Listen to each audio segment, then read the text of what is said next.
আসসালামু বন্ধুরা, সবাই কেমন আছেন? আজকে আবার নতুন একটি ভিডিও নিয়ে আপনাদের সামনে হাজির হলাম।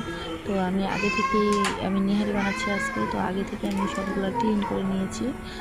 ক্লিন করে নিয়ে আমি এটার মধ্যে বেশি করে পানি দিয়ে আমি নেহারিগুলো গরুর হাড়গুলো আমি দিয়ে দিয়েছি, নলিগুলো দিয়ে দিয়েছি। তো এক এক করে আমি পেঁয়াজ কুচি, তারপর আমার মতো করে আমি রান্না করলাম। পেঁয়াজ কুচি, তেজপাতা, এলাচ, দারচিনি, তারপর হচ্ছে যে লং, সব মশলা আমি দিয়ে দিয়েছি।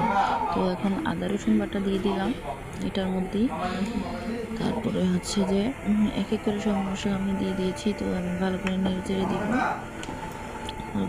দিব, আগেই আমি লবণ দিয়ে দিয়েছিলাম, তখন ভিডিওটা দেখানো হয়নি, স্কিপ করা হয়েছিল। তো এই যে আমি সিদ্ধ করে নিয়েছি। আর নেহারি কিন্তু ভালোভাবে সিদ্ধ, কমপক্ষে একটা নেহারি ভালো করে সিদ্ধ হতে 4 থেকে 5 ঘন্টা লাগে, বুঝছেন? তো বেশি করে পানি দিয়ে যে অল্প দিয়েছিলাম, তো এখন আবার আরেকটু আমি দিয়ে দিয়েছি লবণ দিয়ে দিয়েছি। তো বড় পাতিলটা, তো এই জন্য লবণটা একটু বেশি লাগবে। তো আপনাদের মন মতো আপনারা দিয়ে দেবেন। এই যে আমি জিরের গুঁড়ো দিয়ে দিয়েছি, এখন আরেকটু দিয়ে দিব জিরের গুঁড়া। তো এখানে বেশি, তো এই জন্য আমি আমার পরিমাপ মতো দিয়ে দিচ্ছি, আপনারাও দিতে পারেন। নেহারিটা কিন্তু ভালোই টেস্ট হয়েছিল, আপনারা খেলে বুঝতে পারবেন, অনেক মজা হয়েছে, ইয়াম্মি হয়েছে।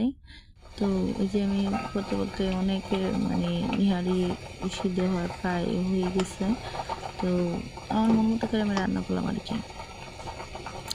তো এই যে আপনাদের সাথে গল্প করতে করতে তো নেহারি হয়ে গেছে।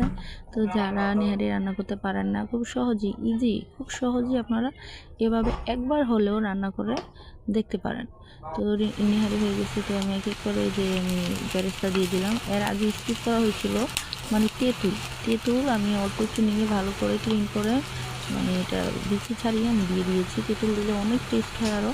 তারপর আপনারা দিতে পারেন যে কর্নফ্লাওয়ার না থাকলে চাউলের গুঁড়া বা আটা একটু গুলাইয়া এটার মধ্যে দিলে কি এটা গাঢ় হয়, অনেক আরও টেস্টটা বাড়ে, বুঝছেন? এগুলো আমি দেখানো হয়েছে কিনা জানি না, হয়তো ভিডিওতে দেখানো হয়নি।